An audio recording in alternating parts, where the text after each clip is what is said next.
رانا ثناءاللہ فیصل آباد کی روایت کے مطابق چگت لگانے کا کوئی موقع نہیں چھوڑتے۔ جہانگیر ترین کی کورٹ پیشیوں پر معنی خیز انداز سے ہنستے ہوئے یہ کہنا کہ ظلم کی رات ختم ہونے والی ہے کیونکہ جہانگیر ترین ضمانت قبل از گرفتاری کے لیے جج کے سامنے درخواست دیتے ہوئے دیکھے گئے ہیں، یہ ایک کاٹ دار سیاسی حملہ بھی ہے اور بالواسطہ نیم مزاحیہ جملہ بازی بھی۔ مگر جملے کی اصل شرارت نظام کی ان کمزوریوں کی نشاندہی ہے جس کے کئی حوالے جہانگیر خان ترین اور ان کے خاندان سے جڑتے ہیں۔ پہلا حوالہ تو وہ بے مثال سیاسی روایت ہے جس کی ایجاد اسی حکومت کے دور میں ہوئی، اور وہ ہے اپنے محسنوں کو اپنے نقادوں سے زیادہ رگیدنے کا عمل۔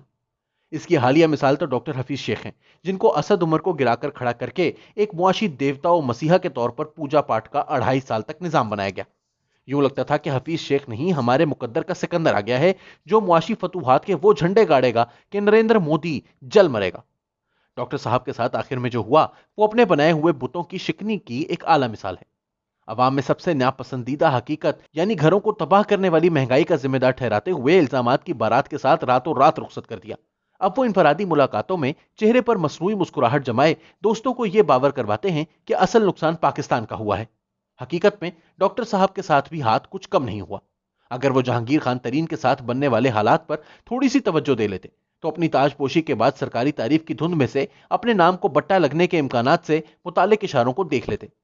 2018 کے انتخابات کی تمام تر منصوبہ بندی کا مرکزی کردار ہر قسم کے مسائل کے لیے تریاق کے طور پر پیش کیے جانے والا یہ جادوگر عمران خان حکومت کے ہاتھوں ایسے گھسیٹا جائے گا کہ شریف خاندان بھی اس سے ہمدردی کرنے لگے، کبھی سوچا بھی نہ ہوگا۔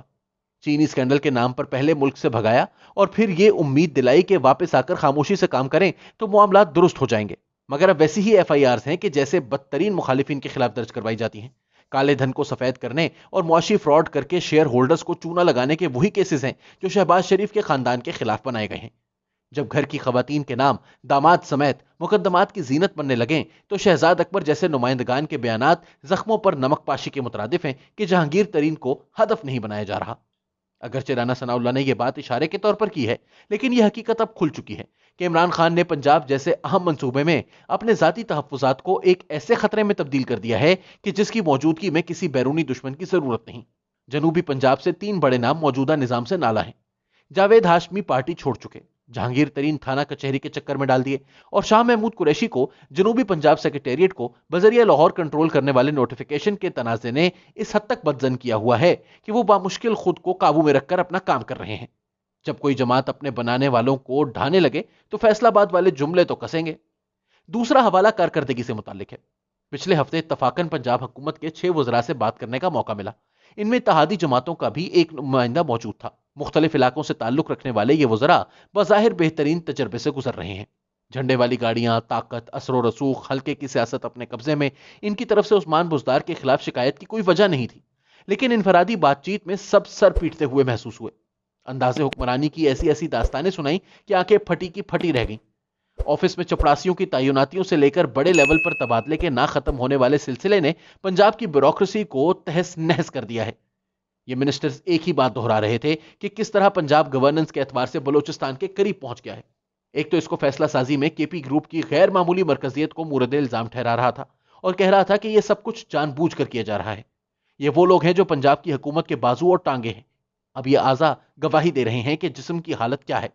پنجاب میں گورننس کے ہدف کے تمام جھٹکے پنڈی اور آبپارا میں محسوس کیے جاتے ہیں۔ یہاں پر اہم فیصلہ ساز نمائندگان بازار میں ہونے والی پریشان کن بات چیت سے ناشنا نہیں ہیں۔ وہ یہ جانتے ہیں کہ اس تمام فساد کا الزام عوام کس پر دھرتے ہیں۔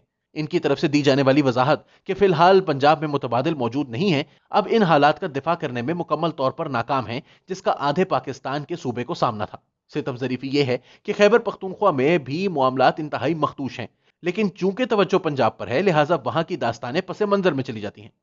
تو ایک طرف محسن کشی اور دوسری طرف گورننس پر خودکشی، مل کر یہ دونوں عوامل ان امکانات کی طرف اشارہ دیتے ہیں جن پر رانا ثناءاللہ نے پھپتی کسی۔ یہی وجہ ہے کہ اپوزیشن کے اتحاد پی ڈی ایم کی شکست و ریخت سے حکومت فائدہ اٹھانے کی پوزیشن میں نہیں ہے۔ ویسے بھی پی ڈی ایم نے جلسے جلوسوں کے علاوہ کبھی خطرے کی ایسی گھنٹی نہیں بجائی کہ حکمرانوں کی دوڑیں لگ جائیں۔ لہٰذا پی ڈی ایم کا ہونا، آپس میں لڑنا اور لڑ کر نہ ہونا حکومت کا درد سر یا فائدہ نہیں ہے۔ حکومت کا اصل چیلنج وہ اندھے کنویں ہیں جو اس نے بڑی محنت سے اپنے لیے کھود رکھے ہیں۔ اگر جہانگیر ترین جیسے لوگ 2018 میں سیاسی منظرنامہ تبدیل کروانے میں کارآمد ہو سکتے ہیں تو وہ اگلے انتخابات میں ایسا کیوں نہ کریں گے؟ جو منسٹرز طاقت میں ہو کر مغموم ہیں وہ کسی بھی بہانے سے وقت آنے پر ساتھ کیوں نہ چھوڑیں گے؟ جنہوں نے پاکستان بچانے کے لیے یہ گورکھ دھندا بنایا تھا، کیا وہ اپنی عزت بچانے کے لیے نہیں گرائیں گے؟ حفیظ شیخ اور جہانگیر ترین ایک طویل عرصے تک یہ سمجھتے رہے کہ وہ ناقابل تذلیل ہیں۔ اگر یہ سب کچھ ان کے ساتھ ہو سکتا ہے تو اس حکومت میں کون سی دستار ایسی ہے جو بچ پائے گی؟